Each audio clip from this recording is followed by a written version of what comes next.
এই দাদা কই যাস? খেয়াল করে শুনেন। ভাইজান একটা পার্সেল অর্ডার ছিল। কার জন্য? মুনা ম্যাডামের পার্সেল। দাসনা ম্যাডাম বিজি আছে, একটু পরে আয়। আসলে আমি পার্সেলটা দিয়ে চলে যাবো, আমার মেয়ের পরীক্ষা শুরু হয়ে যাবে, না হলে আজকে পরীক্ষা দিতে পারবে না। একটু ম্যাডামকে ডেকে দেন না প্লিজ। তোর সমস্যা এটা কি ম্যাডাম ড্রাইভার দিব? দাসনা ম্যাডাম কথা কইতাছে, একটু পরে আয়, দাঁড়া। ভাইজান একটু দেখেন না, আপনি ম্যাডামকে ডাকেন, ম্যাডাম দেখবেন, শুনবেন আপনার কথা। এই গিয়ে দেখো তো একটু ওখানে কি হচ্ছে সব। কি ব্যাপার, কি হয়েছে এখানে?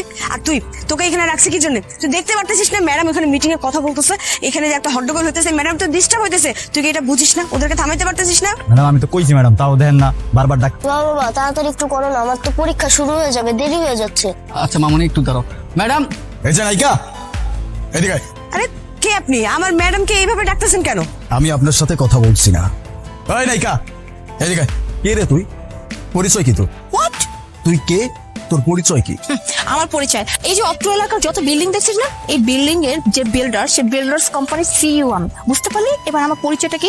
তোর সাহস দেখে রীতিমতো অবাক হয়ে যাচ্ছি। এই ডেলিভারি ম্যান ভাইয়াটা সে অনেকক্ষণ এখানে আসছে তার বাচ্চাকে সাথে করে, শুধুমাত্র তোকে তোর পার্সেলটা বুঝিয়ে দিয়ে সে তার বাচ্চাকে নিয়ে স্কুলে যাবে তার বাচ্চাকে রাখতে, কারণ আজকে তার বাচ্চার এক্সাম। তখন থেকে এই মানুষটা তোকে বারবার ডাকার চেষ্টা করতেছে তোকে পার্সেলটা দিবে বলে, কিন্তু তুই ওইখানে দাঁড়িয়ে দাঁড়িয়ে ফোনে কথা বলছিস কিন্তু পার্সেলটা রিসিভ করছিস না কেন?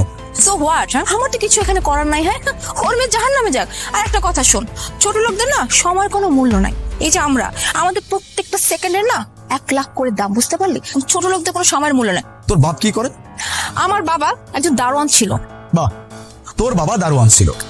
একবার ভেবে দেখ, তোর বাবা যে দারোয়ান ছিল, আজকে তুই সেই দারোয়ানের মেয়ে কোন অবস্থানে দাঁড়ায় আছিস? তুই কি একটাবার বোঝার চেষ্টা করছিস? এই যে ডেলিভারি ম্যান, সেও তো তার বাচ্চাকে নিয়ে কোনো না কোনো স্বপ্ন অবশ্যই দেখছে, আর সেটা পূরণ করার জন্যই তার বাচ্চাকে নিয়ে স্কুলে যাচ্ছে, যেন সে পড়াশোনা করে মানুষের মতো মানুষ হতে পারে।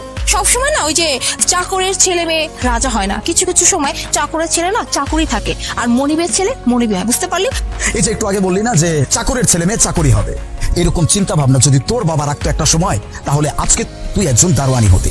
কিন্তু তোর বাবা কখনো এটা চিন্তা করে নাই। তোর বাবা ভাবছে আমি একজন দারোয়ান হইতে পারি, কিন্তু আমার সন্তান কখনো দারোয়ান হবে না। এই জন্য তোর বাবা যেমন চেষ্টা করছে তুইও চেষ্টা করছিস। দ্যাটস ওয়াই আজকে তুই এরকম একটা অবস্থানে দাঁড়াইছিস। তোর স্বপ্নের দাম আছে, আরেকজনের স্বপ্নের কি কোনো দাম নাই? এই লোকটাও তার বাচ্চাকে নিয়ে একই স্বপ্ন দেখতেছে যে তার মেয়ে একদিন বড় হবে, তার মেয়ে তার স্বপ্ন পূরণ করবে। বাই দ্য ওয়ে, নিজের পরিচয় নিয়ে অনেক বড়াই দেখাইলি। তুই জানিস আমি কে? কে তুই? আমি এই সোসাইটির 60% প্লটের মালিক। তোদের মতো এরকম বিল্ডার্স কোম্পানির মালিকেরা আমাদের কাছ থেকে টাকা নেয়। আমি যদি চাই এই মুহূর্তে আমাদের এই সোসাইটি থেকে তোকে আমি বের করে দিতে পারবো। এত বড়াই করা উচিত না। একটা কথা সবসময় মাথায় রাখবি, যত উঁচুতেই চলে যাস না কেন, পা কিন্তু মাটিতেই থাকে। সো মানুষকে সম্মান করতে শেখ, মানুষের স্বপ্নকে সম্মান করতে শেখ। ভাই আপনি এক কাজ করেন, পার্সেলটা দিয়ে দেন। এই যে ম্যাডাম আপনার আপনি যান।